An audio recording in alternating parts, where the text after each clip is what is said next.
Welcome everyone to CDO's magazine series of one-on-one interviews with CDOs, data leaders and key influencers. I'm your host, Robert Lutton, Sandhill Consultants, coming to you today from Toronto, Canada, working with the CDO magazine and the EDM Council. Today, I have the pleasure of introducing Aida Tahiri, who is the Senior Director of Enterprise Data and Analytics and also the Chair of Enterprise Data Office at Apotex. Do I have that right, Aida? Absolutely. Thank you. Thank you, Robert. When we were chatting just before the start of the interview, we talked about, your data management pillar, and that, you just mentioned the activities, the major components of data governance, metadata management, master data management, data quality, governance reporting, domain ownership, data stewardship, and I probably could go on. But is there a certain priority that you place one above the other, or is there a sequence that you look at within the data management pillar? Absolutely. And as you can imagine, it took us a little bit of sitting back and thinking this through when we established at first this as a function. But in the very beginning, when you asked me about Apotex, I mentioned that really our purpose is, bottom line, is improving access to medication for millions of people and right. Affordable medication at that. And so, high quality, innovative, affordable medication is at the core of what we do. So that is the strategy focus of the organization. And how can we establish a function, a data function, without starting from that? So when I talk about the purpose, what am I talking about? I'm talking about our end user, that's patient, about the customers that purchase our products and distribute the products. We're talking about the products themselves. We're talking about the people within Apotex that make this happen, and our partners outside of Apotex that support us in that. And if I was to put my data hat on, everything that I talked about, these are data assets. Right. And so that's how we structured it. We took the core of our purpose and we looked at those as data assets, as domains, right? And so when we established the function, my focus was not to say, we are going to establish data governance, and now we're going to look at master data, and now we're going to look at technology. So we said, what are the most important data assets that are critical to the success of the organization and the mission that we have? And based on that, we prioritized what can we do from a data management perspective to enable the purpose and the strategy of the organization. So we took all those pillars, and those are the pillars, or those are the data domains that are driving our the enterprise data function. And so that brings me to another point, that our vision from an enterprise data is that data is the most important asset after people for the organization. And if you look at my background, I come from the finance world, right? And so I'm a CPA and I live and breathe finance. So that was easy for me to translate to the organization and say, data is an asset. And so now let me put my finance hat on. And what is the definition of an asset?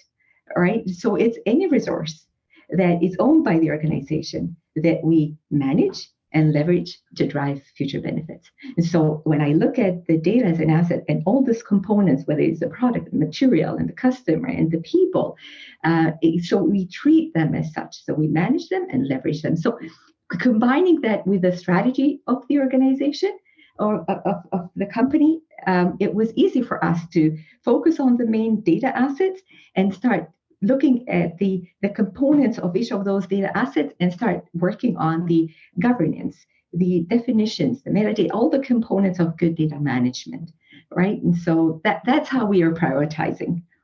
I love the fact that, to hear the fact that you take the priorities of the business and those priorities are then manifested into the data domains that you've created. It's wonderful. And of course, the second most important point, as you said, data is the most important aspect after people. And, if you don't have good people, then really what's this all worth? But one of the things that, as I listen to you, and I know, fellow CDOs and data leaders would be really interested in hearing is, how do you manage to balance this portfolio? Because you mentioned you got 8 or 9 things in the data management, you got analytics reporting, you got the business management side of it. How do you balance all this portfolio? Could you explain a little bit about that?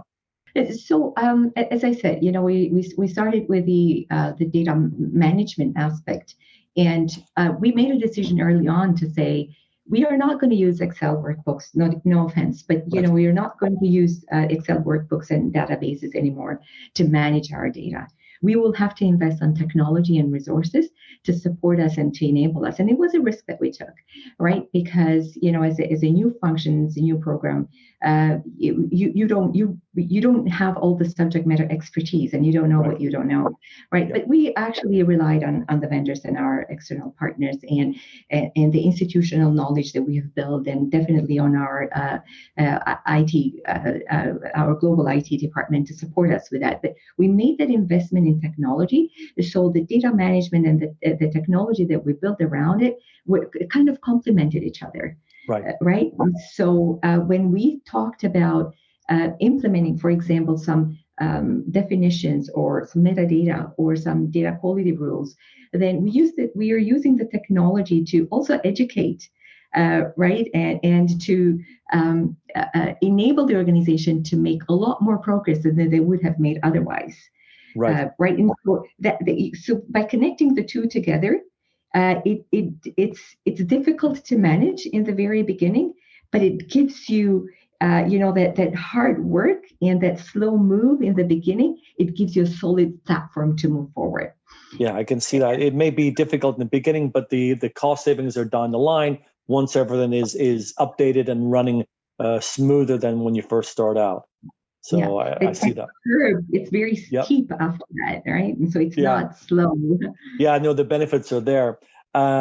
So one of the things that I wanted to kind of ask is that I know that Apotex is a EDM Council member.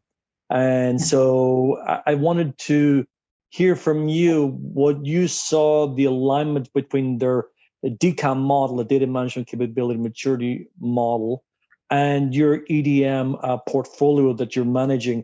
Do you see a parallel? Has this been helpful to you? What's your thoughts on that? Absolutely. So we became members. It was a little bit more over than a year now. We had already established the program, but one of the very first things that I wanted to do was to take a deeper dive on the DCAM model.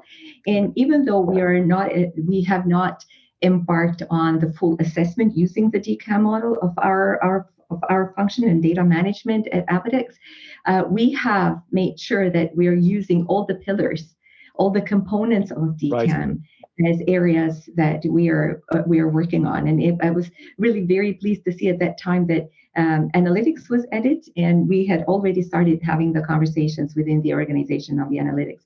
As a matter of fact, I've had a few people from my team take the official training on DCAM just to get a deeper insight and understand it a little bit more and use it as guidance as we develop and mature our program.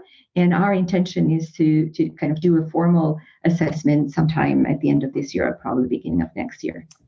Excellent.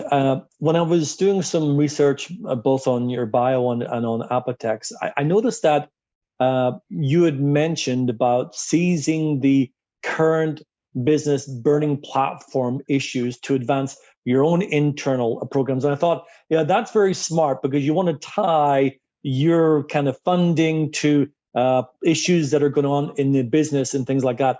So I wonder if you can provide any insights into how you've managed to align your programs to engage the business on their burning platforms and explain how you're delivering on their priorities. What I would share is probably 2 examples, and I'm sure that everybody that listens that has been down that journey would appreciate this. When you start, launching and educating the organization on data governance, data management in general, it's very theoretical.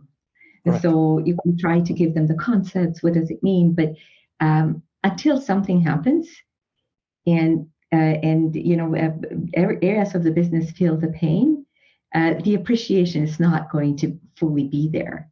And Right. so my mantra is don't let a good crisis go to waste. Right. So there isn't what I would say when you have representatives of the organization that are customer facing, that are there talking to the customers and are having challenges in getting access to the customer structure and the hierarchy and understanding the interconnectivities, that this is where you can provide most of the value. So we kind of looked at some of those opportunities across the organization to say, let me help you, let me give you some guide, let me show you how this is done properly and how this could be sustainable for the future, and it's not a one-time fix. So we've had a few of those that we really supported and enabled the organization, and it's nothing more rewarding than to get the very end user to give you that feedback and say, Right. wow, right, and this has been very helpful. So, and we're trying to use those as success stories too within the organization because it's very tangible. But another area that I can mention is that right now, we are an SAP organization, so that's the system that we use mostly, and we are going to transition now to S/4HANA. And a lot of data professionals and leaders in the data space and technology know how significant that is, and how much work it requires, and how critical the data work is to the success of such big implementations. And so right now, it's been very helpful to bring that to the forefront of the organization and say, in order for us to be successful, we need to do all this good data work. And going through those steps now, going through the simple concepts of ownership, of data ownership, re-engineering that concept, because people in the past understood something different with ownership, Right. and now we're taking this concept and almost turning it on its head, and guiding them and giving them the tools as to what it means to own the data, identifying critical, data objects, for example, and start looking at profiling, start looking at some quality rules, showing some dashboards that show the change from the beginning to, the difference that we've made now that we understand the data, that we have profiled the data, that we've done some remediation. Those are very, very powerful ways to kind of bring the organization along. And I've said this from the very beginning that I will shamelessly use this platform to advance the enterprise data function at our organization. Aida, I'd like to thank you for your time today. I know we've barely scratched the surface of what you're working on. Maybe one of these things we could actually do a deep dive on one of your pillars, but we appreciate the time. You've been very gracious with you. I hope that we'll get a chance to come back and have you share your knowledge and experience and perhaps do a deep dive on one of those pillars we talked about. Absolutely. And anything that I can do to pay forward all the mentors and the leaders that have helped and supported me in this journey, I would. So very happy that you gave me this forum and this time. And Aida, I would echo that to all the mentors and data leaders that continue to support each other in this community. It's a wonderful community. It's wonderful to be part of this community. So just for our listeners, please visit cdomagazine.tech for additional interviews. And on behalf of everyone, Aida, thank you very much indeed. Thank you.